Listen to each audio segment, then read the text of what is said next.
So we're back here with the John Deere 5075E and our newer Seppi S7 flail mower. Last video, I said that this would be a perfect candidate for a flail mower, and I want to show you guys why we love this Seppi. So you look at it, first glance, you're like, well, it's really no different than a bush hog. Well, the main difference here, if I can show you, is that it's actually cut all the way to the ground. This is all those rows you see, it's actually cut material.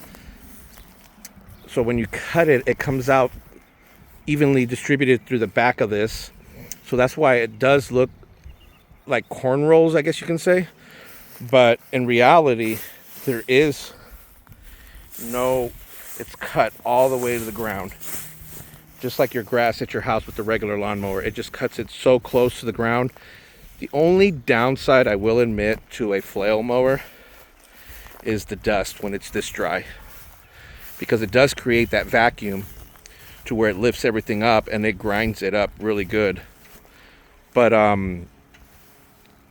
the amazing cutting power of these things, it's worth the investment.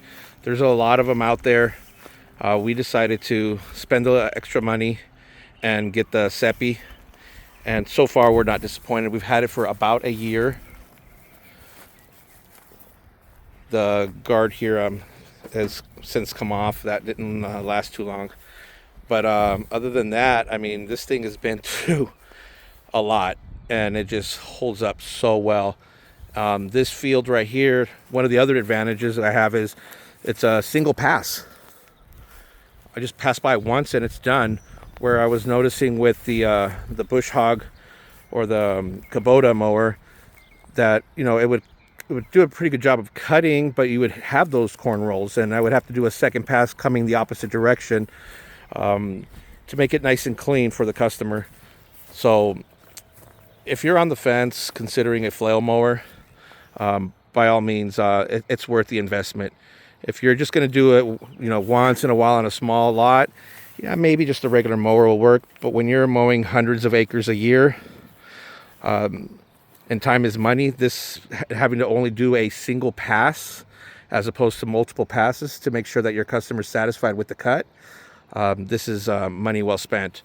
So this again was a Seppi S7. I want to say it's a 200, a Seppi S200. And it's a little bit wider than the John Deere 5075E. On this side, you have about a foot, but on this side, you are about even with the wheel of the tractor, or the front wheel. So once you learn how to get your rows, it's pretty simple, pretty easy. All right, well, that's my little video on this Seppi and my John Deere, and this little small, I think it's 2 acres, maybe 2.5. Yeah, this was all done, let's say about an hour, maybe an hour and a half. That's the other thing, that it's a lot quicker with this one. All right, see you guys later.